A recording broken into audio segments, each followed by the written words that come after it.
সালাম আলাইকুম অষ্টম শ্রেণীর শিক্ষার্থীরা, কেমন আছো তোমরা? আজকে আমরা কমপ্লিট করব তোমাদের তথ্য এবং উপাত্তের খুবই গুরুত্বপূর্ণ দুইটা টপিক, মধ্যক এবং প্রচুরক। এই দুইটা যদি তুমি আজকের এই ক্লাসটা করো, যত টাইপের মধ্যক এবং প্রচুরক তোমার বইতে আছে, তোমার গাইডে আছে বা তোমার পরীক্ষায় আসতে পারে, সব কিছু তুমি কমপ্লিট করতে পারবে আজকের এই একটা ক্লাস দেখার পরে। তো ধৈর্য নিয়ে এই ক্লাসটি একটু দেখো কীভাবে আমাদের মধ্যক এবং প্রচুরক সমাধান করা লাগে। মধ্যক দুই টাইপের, এর ছাড়াও আরও একটা টাইপ আছে, ওইটা আমি দেখাই দিব এই ক্লাসটাতে। তো একটু ধৈর্য নিয়ে ক্লাসটা দেখি। আমরা এই টপিকগুলি বোঝানোর জন্য আমাদের অনুশীলনের একটা প্রশ্ন নিচ্ছি, প্রশ্ন নাম্বার 21, যেখানে 40 জন গৃহিণীর সাপ্তাহিক সঞ্চয় দেওয়া হয়েছে।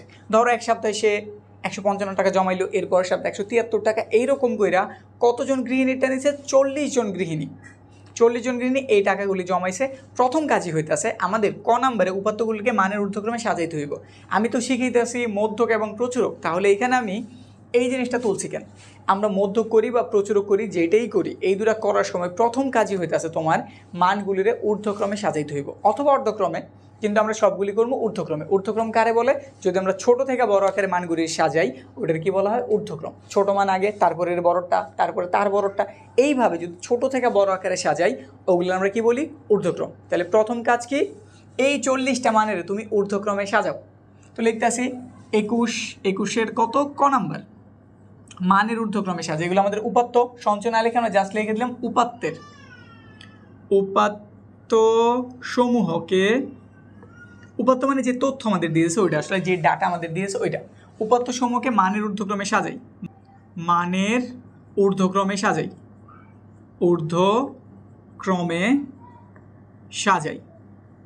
একটু সময় সাপেক্ষ জিনিস, শুধু তোমার খুঁজা ছোটোগুলিরে প্রথমে, তারপর আস্তে আস্তে বড়গুলির এর পরবর্তী লিখে যেতে হবে। সহজ জিনিস কিন্তু একটু সময় সাপেক্ষ। 40টা জিনিস থেকে খুঁজে বের করতে সবচেয়ে ছোটোকে, এরপরে তারপরে ছোটোকে, তারপরে কে, এভাবে। তো একটু খুঁজে, এখানে সবচেয়ে ছোটো কে আছে? খোঁজা শুরু হলে 155, এর থেকে ছোটো কেউ আছে?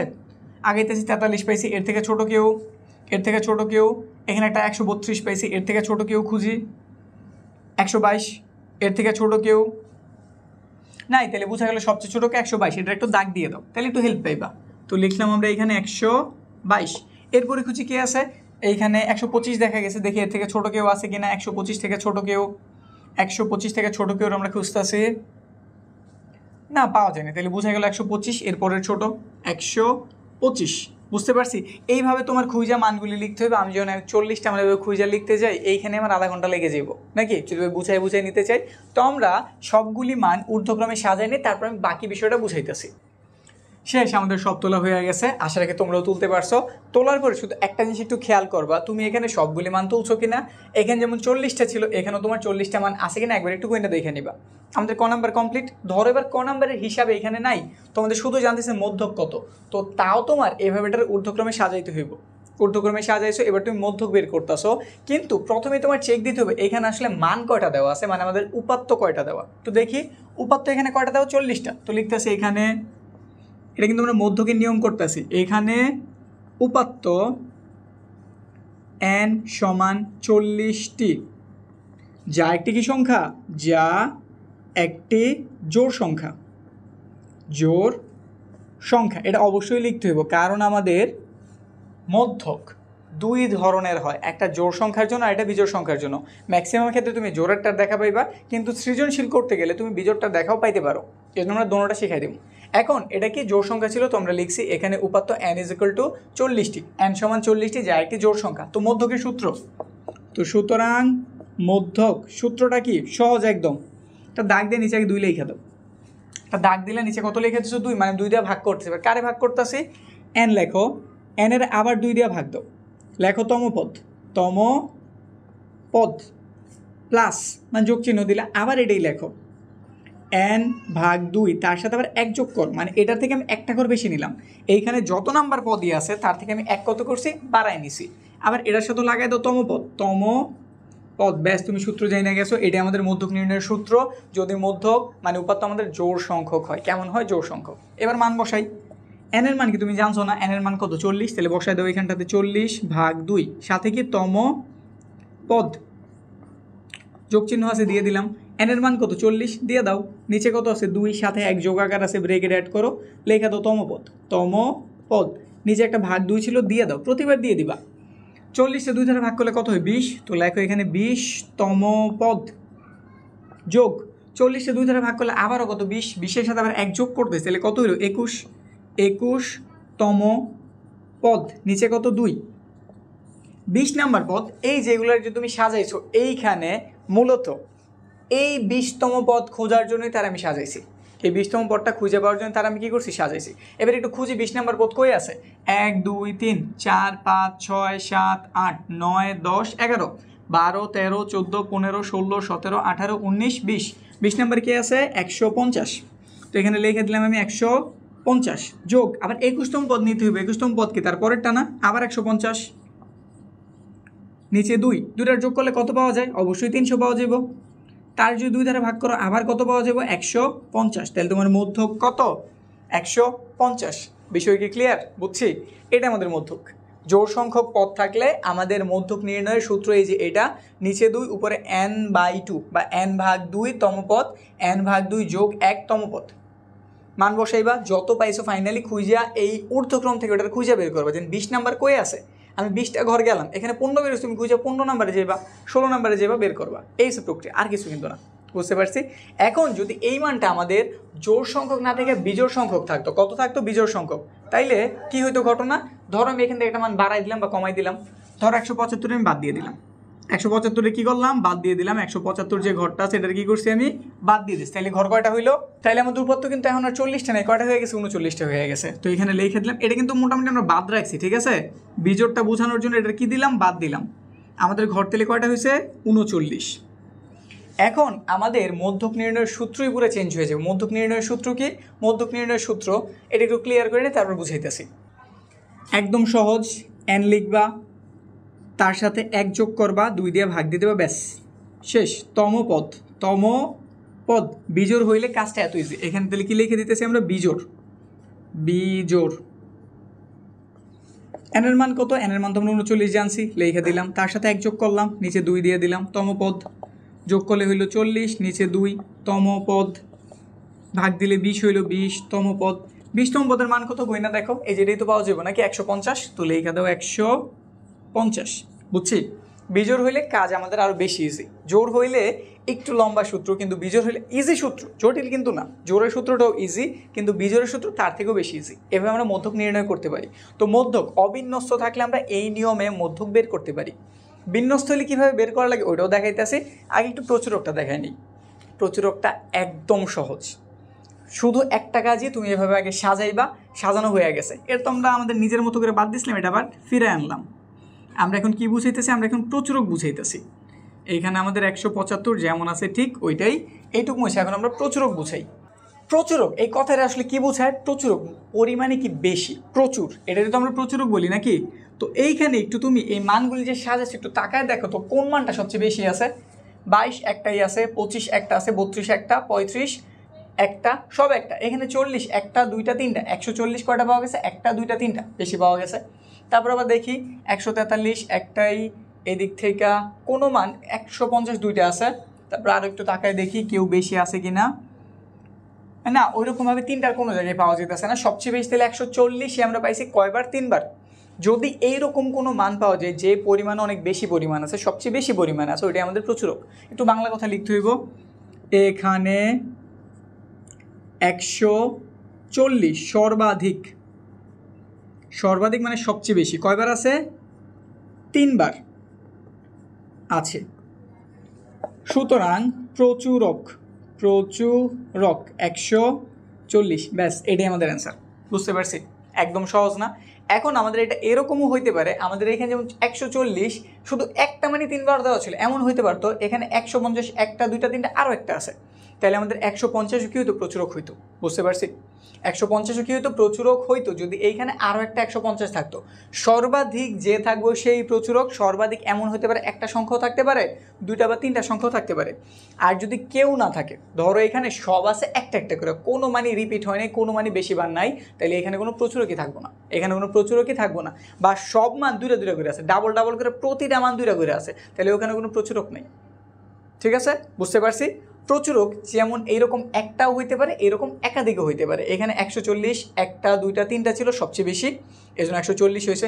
যদি কোনো কারণে এখানে 150 আরও একটা থাকতো, ধরো 150 আরও একটা অ্যাড হয়ে গেল, তাহলে আমাদের এটার সাথে 150 অ্যাড হইতো। তখন আমি কি লিখতাম, এখানে 140 এবং 150 সর্বাধিক 3বার আছে, সুতরাং প্রচুরক এত এবং 150। বুঝতে পারছি? ক্লিয়ার? তো আমরা মধ্যকও শিখলাম, প্রচুরকও শিখলাম। মধ্যকের অবিন্যস্ত একটা নিয়ম আছে, একটা বিন্যস্ত নিয়ম আছে। তো এখন আমরা বিন্যস্ত নিয়মটা একটু দেখাই দিই। তাইলেই তুমি এখনই গাইড ধইরা বা বই ধইরা বা যেইখান থেকেই খোঁজো গড়, মধ্যক, প্রচুরক তিনটা করতে পারবা। গড়ের কথা কেন বললাম, কারণ এর আগের ক্লাসটাতে গড় আমরা কমপ্লিট করছি, আর 21 নাম্বার যে সৃজনশীলটা, এটার গ নাম্বারই তোমাদের গড় নির্ণয় করতে বলছে। তো এই প্রশ্নটা তোমরা সমাধান করো। আর এর আগের ক্লাসটা যদি দেখে নিতে চাও, এই ক্লাসটা শেষ করার পরে ডিসক্রিপশনটা চেক করো, আমি গড়ের মানে আগের ক্লাসের লিঙ্কটা দিয়ে রাখছি। এখন আমরা কি করতেছি, মধ্যকের জন্য একটা বিন্যস্ত ঘর নিতেছি, ওটা দিয়ে কীভাবে আমাদের মধ্যক বের করা লাগে এই বিষয়টা শিখাইতেছি। বিন্যস্ত মানের জন্য আমরা 19 নম্বর প্রশ্নটা তুলছি। 50 জন ছাত্রীর গণিতের নাম্বার দেওয়া আছে, মধ্যক নির্ণয় করতে বলছে এগুলো থেকে। তো কীভাবে করতে পারি, কাজ করি। এখানে 19 নাম্বার মধ্যকের জন্য একটা সারণী তৈরি করতে হবে, তো লিখে দিলাম মধ্যকের জন্য সারণী। এখানে ঘর কয়টা আছে, একটা দুইটা তিনটা চারটা পাঁচটা ছয়টা 7টা ঘর আছে, তাহলে আমাদের ঘর প্রয়োজন একটা বেশি, মাত্র 8টা। তো এখানে আমরা এইরকম অনুভূমিক 8টা ঘর তৈরি করি, আর আমাদের উলম্ব বা খাড়া ঘর প্রয়োজন মাত্র 3টা। তো এগুলো করি, তারপর এটা থেকে কিভাবে গড় নির্ণয়, মধ্যক নির্ণয় করতে হবে এই বিষয়টা বুঝিয়ে দিতেছি। তো আমাদের এখান থেকে অনুভূমিক ঘরগুলি তৈরি, খাড়া ঘরগুলিও তৈরি। প্রথম ঘর প্রাপ্ত নাম্বার, এই যে এখানে যেগুলো ছিল ঠিক ওইগুলাই তুলছি। গণসংখ্যা, এখানে যে মান ছিল ওগুলা। এখানে আমাদের একটা অতিরিক্ত ঘর প্রয়োজন, যেটার নাম হবে ক্রমযোজিত গণসংখ্যা। ক্রমযোজিত গণসংখ্যা এটা কিভাবে বের করা লাগে, এটা বের করার প্রক্রিয়া একদম ইজি। প্রথমে এখানে 5 আছে, তুমি 5 লিখে দিবা। তারপর তুমি কি করবা, আসলে নিয়ম হইতেছে এই পর্যন্ত 2 জন, মানে এই ঘরে দোনোটা ঘর আছে না, 5 8 মানে 13 হইব এইখানে, এইখানে হবে সবকটার যোগফল এইখানে। কিন্তু একটা সহজ প্রক্রিয়া আছে, তুমি যেভাবে ইজিলি মনে রাখতে পারো। তুমি করবা কি, এই ঘরটার এই ঘরটা, এই যে কোনাগুনি, এই 2 ঘরের যোগফল এখানে লিখে দিবা। তো 8 আর 5 যোগ করলে কত হইল, 13। সেমভাবে আবার এই 2 ঘরের যোগফল এখানে লিখে দিবা, কত হইব, এখানে হইব 4, এখানে হইব 2, 24। আবার এই 2 ঘরের যোগফল এখানে লিখে দিবা, এখানে হইল 9, এখানটাতে হইল কত, 3। এই 2 ঘরের যোগফল এখানে লিখে দিবা, কত হইব, এই 2 ঘরের যোগফল এখানে লিখে দিবা, কত হয়ে গেল, 50। এরপর গণসংখ্যার যোগফল কত হবে, যোগ করলে আসলে 85 পাইবা। আর এখানে আমাদের বইলেও দেওয়া হয়েছে আমাদের ছাত্রীর সংখ্যা কত, 50 জন। তো n এর মান কত, 50। এখন কথা হইতেছে n কি জোড় সংখ্যা না বিজোড় সংখ্যা? জোড় সংখ্যা। আমরা কি বের করতেছি, মধ্যক। মধ্যকের বেলায় আমরা জানছিলাম জোড় হইলে এক ধরনের সূত্র ইউজ করি বা একরকমভাবে করি, আর বিজোড় হলে আরেক রকমভাবে করি। এটা আমাদের এইরকম বিন্যস্ত মানের জন্য সত্যি, আমাদের অবিন্যস্ত মানের জন্য সত্যি। তো প্রক্রিয়াটা আগের মতোই, জাস্ট আমি এইখান থেকে ক্রমযোজিত গণসংখ্যার একটা হেল্প নিছি। তো করি বাকি অংশটা। এখানে n সমান 50, যা একটি জোড় সংখ্যা, যা একটি কি সংখ্যা, জোড় সংখ্যা, জোড় সংখ্যা। এবার মধ্যক বের করি। সুতরাং মধ্যক সূত্রটা মনে আছে না, নিচে 2 উপরে n/2 তম পদ যোগ, আবার এটা লেখো n/2 যোগ 1 তম পদ, মান বসাও। n এর মান কত, n এর মান 50, তো এখানে 50 লিখলাম, নিচে 2 লিখলাম, তম পদ। এইখানটাতে সেমভাবে n এর মান কত, 50, নিচে 2, সাথে আবার একটা 1 আছে, এত তম পদ, নিচে কত, 2। 50 2 দ্বারা ভাগ করছি, কত পাওয়া গেছে, 25 তম পদ। আমরা ক্রমযোজিত গণসংখ্যা কী জন্য বের করছি এখনই বোঝা যাইব। তম পদ, এখানেও তো 25, 25 সাথে 1 যোগ করছি, কত পাওয়া গেছে, 26 তম পদ, 26 তম পদ, নিচে কত, 2। এবার আগের বার তো আমাদের সাজানো গুছানো ছিল, আমরা দেখা 25 নাম্বারে গেছি মান লেখাইছি, 26 নাম্বারে গেছি মান লিখছি, যেটা আমরা ওই যে 20 আর 21-এর জন্য করছি আর কি আগেরটাতে। কিন্তু এটাতে 25 এরকম কোনো মানও তো দেওয়া নাই। এবার আমরা এই মানগুলির খুঁজবো ক্রমযোজিত গণসংখ্যার ঘরে। 25 কয়ে আছে, একটু খোঁজো তো। 24-এর মধ্যে আর খুঁজলে তো আর 25টা পাওয়ার জন্য 0 থেকে আমি 24 পর্যন্ত খুঁজতে আছি, এর ভেতর কি 25 আছে, অবশ্যই নেই। তাহলে এই ঘরটা বাদ। আমরা যদি 25-এ খুঁজতে যাই, আমাদের এই ঘরে যেতে হবে 39-এর ভেতরে, হ্যাঁ অবশ্যই 25-এর অবস্থান আছে। তাহলে এই ঘর বরাবর যে প্রাপ্ত নাম্বারটা আছে, এই ঘর বরাবর যে প্রাপ্ত নাম্বারটা আছে ওইটা আমরা এখানে বসাই দিব, কত, 75। তারপর আছে 26, এখানে 39 পর্যন্ত আছে, তাহলে 25 আর 26 দুটোই তো এই ঘরে, তাহলে 26 যে মানটা 26তম যে পদটা ওটার মান কত 75, তো এখানে বসায় দাও 75, নিচে কত 2, দুটার যোগ করলে কত পাওয়া যাবে 150 ভাগ 2, ফাইনালি কত পাওয়া যাবে ওই 75ই পাওয়া যাবে। প্রক্রিয়াটা বুঝছি, ঘরটা কিন্তু ওই আগের মতোই, শুধু এখানে আমরা অতিরিক্ত কী করছি ক্রমযোজিত গণসংখ্যা যদি আমাদের এরকম বিন্যস্ত দিয়ে দেয় আমাদের এইভাবে করতে হইব। তো প্রক্রিয়াকে আশা কি বুঝতে পারছো? যদি বুঝা থাকো আশা রাখি এখন তুমি গড় মধ্যক প্রচুরক খুব ভালো মতো পারো, এগুলো তোমার আর কোনো প্রবলেম নাই। এই অধ্যায় আর আমাদের কিছু জিনিসই বাকি আছে, আমাদের একটা গ্রাফ দেখানো বাকি আছে আর পাইচিত্র, পরবর্তী ক্লাস তোমরা ওইগুলোর সমাধানও পেয়ে যাবে, কোনো প্রবলেম নাই। আর এর আগের যা কিছু করাইছি সব যদি দেখে নিতে চাও, তোমরা যারা ইউটিউবে দেখতে আসো স্ক্রিনে হয়তো একটা প্লে লিস্টের দেখা পাইছো, এতে ক্লিক দিয়ে দেখে নাও।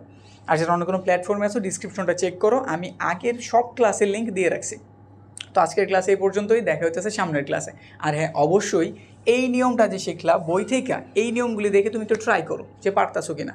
যদি পাইরা থাকো, ক্লাস যদি ভালো লাগে থাকে অবশ্যই কমেন্ট সেকশনে জানাও, আর যদি না বুঝে থাকো তাইলেও জানাইও। ঠিক আছে, আজকের মতো এ পর্যন্তই।